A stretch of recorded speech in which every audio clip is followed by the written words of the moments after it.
Ay, yeah. Ay, ay. Miracles come while we in the fight. Don't give up and hold him tight. You will have a visible battle scar, but never forget who you are and fight, fight, fight. Hello, and welcome to Embracing the Fight. I am Erica Lamar, your digital creator and host. I created Embracing the Fight to help discuss or start that conversation surrounding physical and mental health issues and concerns. And I wanted to open the conversation with speaking transparently about my journey through thyroid cancer. And lately, I've also been talking about weight loss. But there's another topic that, just continues to well up in my spirit. And I was having a conversation with a friend of mine, and we got on the discussion of what we thought we would become, when we grew up. And I always had a dream of being a professional athlete. I wasn't exactly sure, what I wanted to do with that. When everyone surrounding me, they were speaking other things into my life. For instance, I was told that I would become a CEO, or I would own, a major corporation, or I would have a major nonprofit. It was all these different things, but when I was young, I was thinking about, my physical ability, my health, and all the things that I could do, within my own power. So I was more interested in how fast I could run, how high I could jump, how hard I could hit a tennis ball, all those things like that. So if you recall a few episodes back, I talked about, how I injured my knee, playing tennis in college. But a lot of people don't know, and especially a lot of my friends and family members that are very close to me, I never mentioned to anyone that I was interested in playing professional tennis.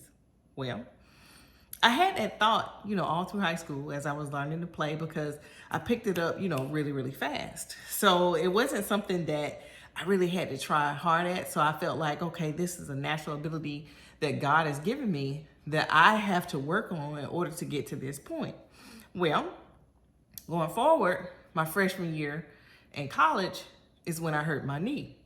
And from that point, I was committed, to rehab and everything, but I started looking at statistics, and I started looking at, athletes who have injuries and how well they do. And I basically talked myself out of it because I didn't want to deal, with another injury to my body. Because I kept saying, what, if I hurt this knee and then I hurt that knee and then I get older, I won't be able to walk. I'm going to have all these issues. Again, I was talking myself out of it. But I didn't realize that even though I didn't play professional tennis, tennis has opened a lot of doors for me.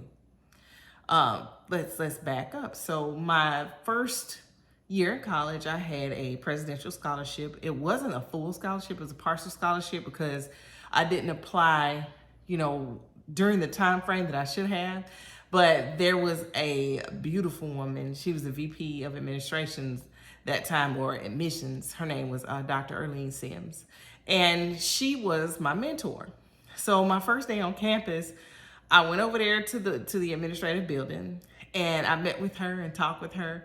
And I explained to her, why I chose South Carolina State University. And she was like, and you don't have, any scholarships or anything? I said, just this partial scholarship. I was like, but I know how to play tennis. And she says, well, they're having, tennis practice down by Smith Hammond Middleton, gym. So I'm thinking, okay, I can get down there to the gym and talk to the coach. She was like, no, literally, if you go down there and you play against some of the team members, they may offer you a scholarship. Say less. I had my rackets, and I went down and I played against some of the girls on the team, and I got a full scholarship for 4 years. That was an amazing experience because I said, you know what? God gave me this ability. I'm going to use it to the best of my ability to get, where I need to be, to make sure my parents didn't have to pay, anything for school, that I didn't have to take any loans out or anything like that. So I thank God, for all of that. So I'm saying that to say this: just because you have a belief or a thought that something is supposed to be a certain way because you have an ability or a skill doesn't mean that just because it doesn't go the way that you think it should, that it wasn't meant for your good. It wasn't a part of your plan. It is. So you look at so many people out there, athletes that have become injured and then they just disappear off the scene. They disappear off the scene, I believe, because they've gotten accustomed to this lifestyle and the way that people, react to them. And the limelight was so great for them that it's hard to go back into the darkness. And with that being said, you see people getting depressed. You see people committing suicide. You see a lot of domestic violence that's coming up because now, they're at home with these people that expected them to continue to make millions. And here they are, barely scraping by. And it's like, was this all for naught? Did I use all my physical abilities to get hurt to become nothing? Sometimes when you're going through that storm, it's the moment that God is actually trying to get your attention. He's trying to get your attention so that he can use you to get the glory. So think about it. You have so many professional athletes and so many people out there that are doing extremely well, and they're saying that they're doing it, all by their natural ability. Now, if they didn't have that natural ability, what do you think they would be doing? A lot of people don't know. So then when you see those people that have that fall from grace, if you will, and I'm not saying they did anything wrong, for this to happen to them. I'm just saying this happened. And now that it's happened, they have to figure out how to deal with it. So then if you start thinking about, all these people that were former athletes that are doing great things, one that comes to mind is Trent Shelton. He was a football player, great football player. But now he uses his voice, his platform, to encourage, to inspire, to uplift. Because it could be quite possibly all the things that he saw when he was playing football.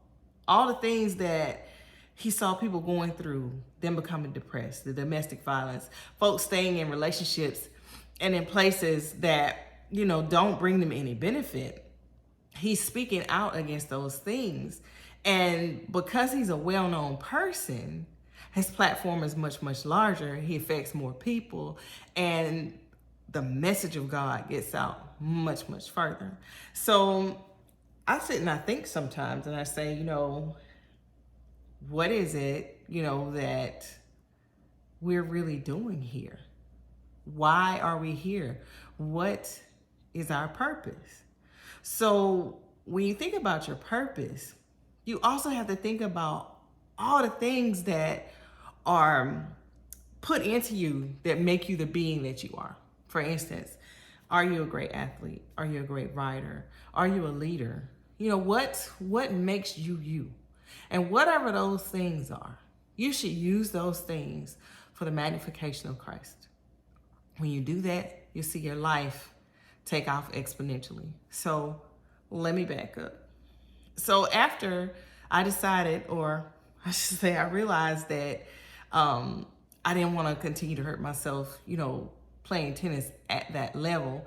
And at the same time, my little mind thought, I was the best thing since sliced bread. Even though I didn't win all of my matches, I had the ability to do better. And I knew if I got training and a coach and everything that I could have potentially gotten on a professional circuit. And that's what I tell myself in my mind. But at the same time, that injury is what made me stop and step back and say, what is my true purpose?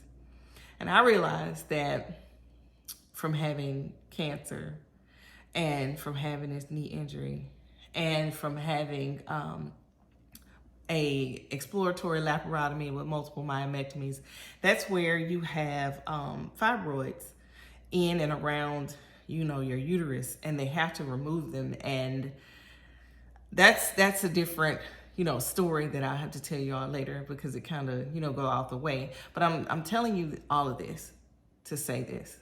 Your body can and will break down. And if you don't use your mind and your body in tandem. When it comes to you actually thriving and getting into your purpose, you don't want one of those things to betray you. You want them both to work for you. You want your mind and your body, to work for you. So that's part of the reason why I'm focusing on my weight loss journey. And sure, everybody says, I just want to look great, naked. No, I want to do that too. Don't get me wrong. But I really want to be able to have more quality of life as I spread my message, as I try to bring others closer to Christ by opening my heart, by opening what's in my mind, by giving you my strength, by giving you my weaknesses, by sharing my failures. And sure, a lot of people are probably saying, what, this may or may not, be interesting to some, but I pray that it touches at least one. And from that one, they're able to touch another with their life. Because we can change this world if we touch one life at a time. So I'm going to continue, to chronicle my weight loss journey. But I want you to sit back and I want you to think of what you thought you would be, when you were a child. And then think about the steps that you took to get there. And then say, what? Where am I now? Where is God in this picture? Because if God's not in this picture, how did you get to where you were?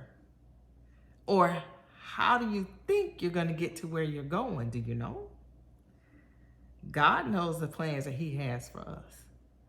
We can make plans all day long. Like I was planning to be on the professional tennis circuit. And I'm in beautiful sunny Florida and I work at an aggregates mine. So, a lot of people, when they see me out and I get, random jokes from time to time. I have on high-vis, shirt, jeans, steel-toe boots, hard hat, safety glasses, gloves. And they'll see me at work and they're like, okay, yeah, that's Erica, whatever. And they see me out and they're like, man, you look like a totally different person. That's how life should be. You should be able to separate yourself from what you do versus whose you are. So folks are always saying, you're too pretty to be doing, that kind of work, when no one actually knows exactly what I do there. Now, don't get me wrong, I'll get out there and I'll help, but there's some stuff, that that I don't do. Like I don't run heavy equipment. That is not, my deal. Not because I don't think I can, but it's just, for lack of a better description, it's just not me. It's just not my deal. I mean, I grew up in the country and my father had a tractor and lawnmowers and things like that. And he and my brother took care of all that. I stayed in the kitchen learning how to cook, with my mom and my sister occasionally. But when I got into this field, it was quite different, seeing all the heavy equipment and all the people doing all the different things. And I just never had an interest for it. My interest is more in keeping people safe, making sure that their voices are heard, listening and paying attention to the heartbeat of the organization to understand the culture and to spread encouragement and love to people all day long. And that brings me a level of fulfillment that is very difficult to describe. Because in my time there, I've been through a lot. But I can say that, like I tell a lot of people, that I have one of the greatest crews ever. I feel like God placed me there specifically, for this crew. Now, Lord, if you want me to move or do something different, I know you'll show the way. And that's how I want us to look at our lives. Instead of, pushing through and fighting through all these things, have you taken the time to ask God, is this what he has for you? Or are you trying to make a point? You know, trying to make a point leaves you with a lot of bumps, scars, and bruises. When all you got to do is just ask him. He'll tell you. He'll make a way. Ask me how I know. You'll see it in my life very, very soon. So thank you again for taking this time out to listen to Embracing the Fight. I just want you all to know that you're giving me so much courage to speak these things, to tell you these things, because I know there's someone out there that can relate to my story. And I want you to feel like it's okay to talk about it. It's okay to speak these things because healing starts with one. Have an amazing day.